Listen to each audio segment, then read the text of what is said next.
Kita buat kolom berjumlah 30 buah sesuai dengan hasil keseluruhan BT seperti di bawah ini. Selanjutnya, proses mulai berjalan. Proses yang duluan berjalan adalah P1 karena memiliki start time terkecil, yaitu adalah 0. Proses berjalan ini masuk ke dalam utilization ya, maka banyak terobosan-terobosan yang akan dilakukan. Jadi penjadwalan ya, kriteria penjadwalan yang baik. Yang keempat, memiliki turnaround time yang kecil. Ya, berarti di sini ya, di saat ya lama tanggap dari proses itu dilayani, nah ini cepat ya kan, berarti dia tidak memiliki respon time yang cukup lama ya, cukup panjang. Nah, sehingga mendapatkan sebuah rata-rata lama tanggap tadi cukup pendek ya kan. Nah, ini masuk ke dalam kriteria penjadwalan. Oke.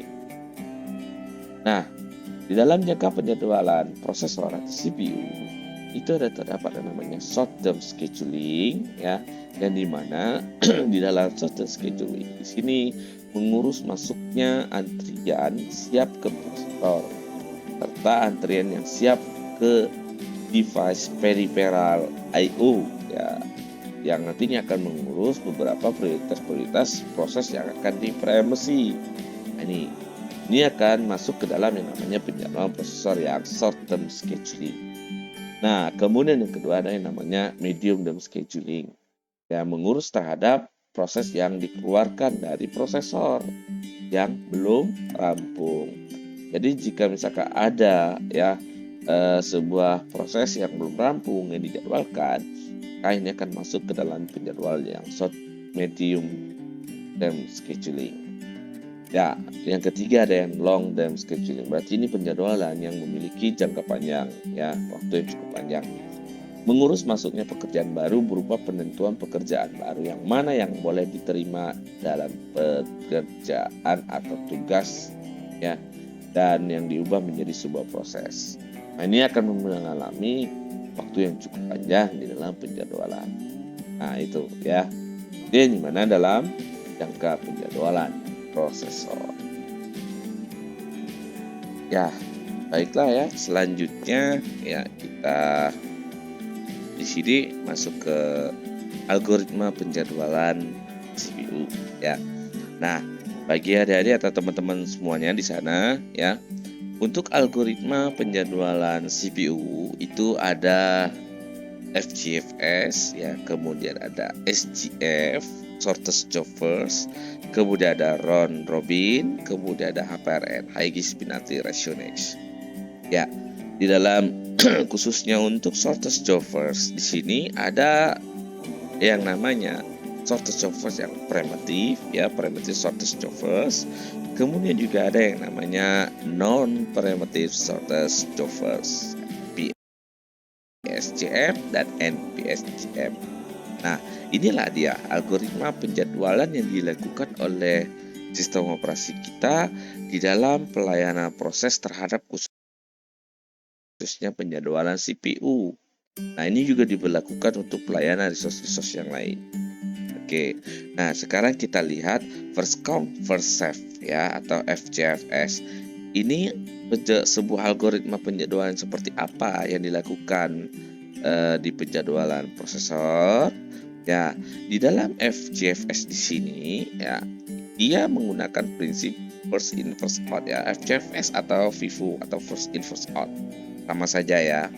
Nah, di sini dalam algoritma penjadwalan ini menggunakan sebuah prinsip algoritma yang dimana proses yang tiba terlebih dahulu inilah yang akan dieksekusi atau akan dijalankan.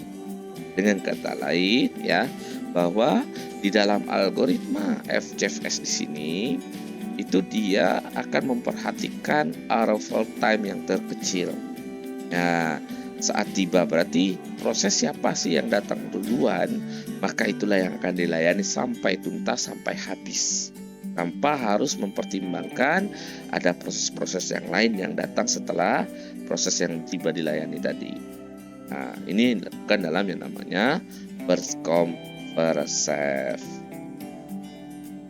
Nah, untuk contoh soal saya lihatkan. Ya, ini kita perhatikan contoh soalnya. ya. Ada 5 buah proses. Berarti intinya di sini kita dalam penjadwalan CPU, ya.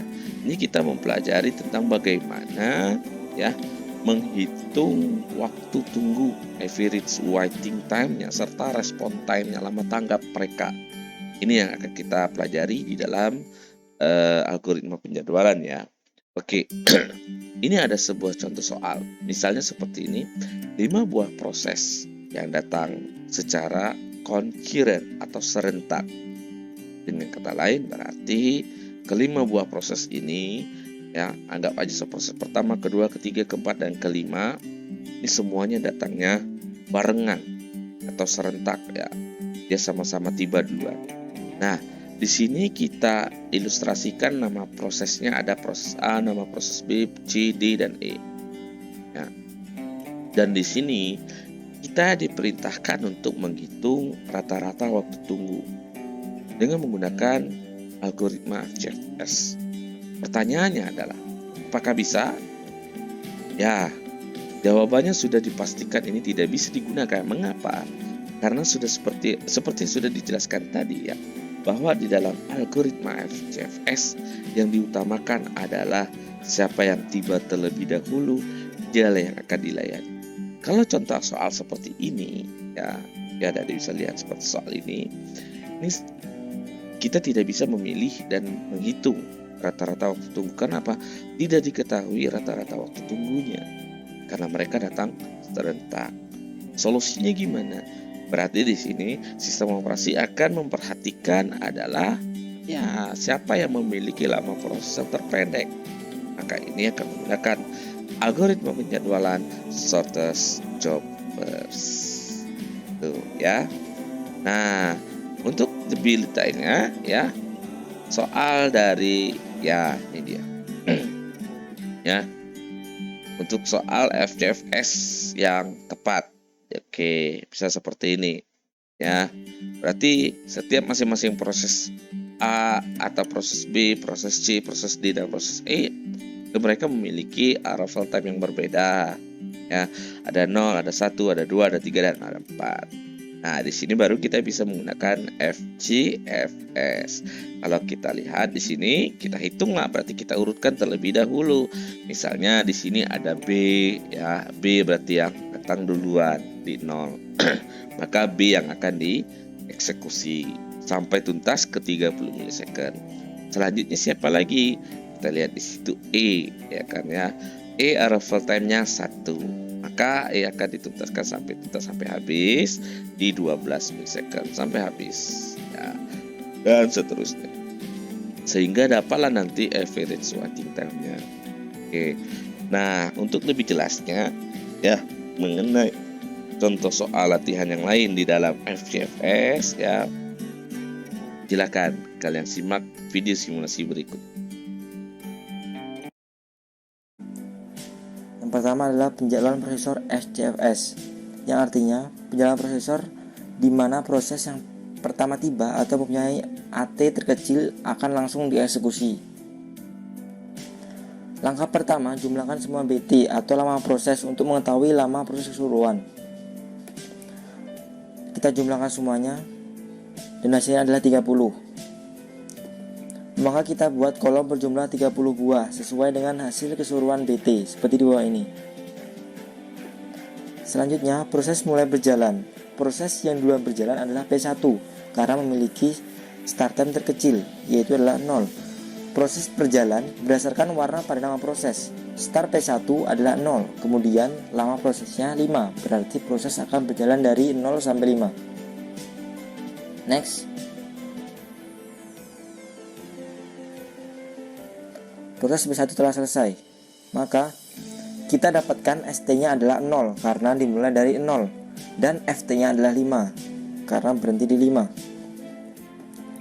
Langkah selanjutnya adalah mencari RT atau lama tanggap, yaitu dengan menggunakan rumus RT sama dengan FT dikurang AT. Jadi 5 dikurang 0 sama dengan 5. Lanjut, selanjutnya proses P2 berjalan selama 3 ms. Proses P2